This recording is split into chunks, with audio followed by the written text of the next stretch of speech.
Hello everyone and welcome back to a new video. In this video, I'm going to show you guys how to hide messages in Messenger. So if you guys want to learn how to do it, just follow the steps that I'm going to show you. As you can see guys, I'm right now in Messenger and this is how the homepage looks like. So right here in the bottom, you're going to find all of the sections. Here you're going to find the chats section, people, and right here, you're going to find stories. So right now, I'm going to go back to the chats section. Right here in the chat section, you're going to find all of the conversations that you have. So right now, I'm going to click on a conversation, for example, this one.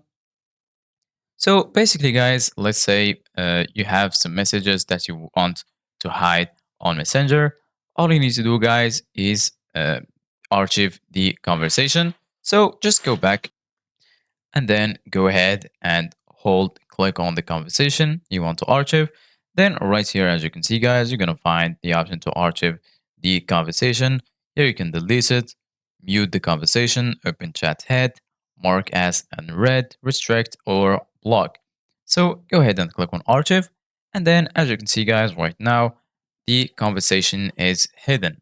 So right now, if you want to unhide the conversation, just go ahead and click on the icon in the top left corner. And then once you do that, go ahead and click on the gear icon in the top to go to your settings. Or from here, you can go to your archive. As you can see, guys, right here, you're going to find chats, marketplace, message, requests, and lastly, archive. Go ahead and click on archive. And then right here, you're going to find all of your archived messages. And you can unarchive any message that you want. So this is it guys for today's video. Thank you guys for watching. See you guys in the next video.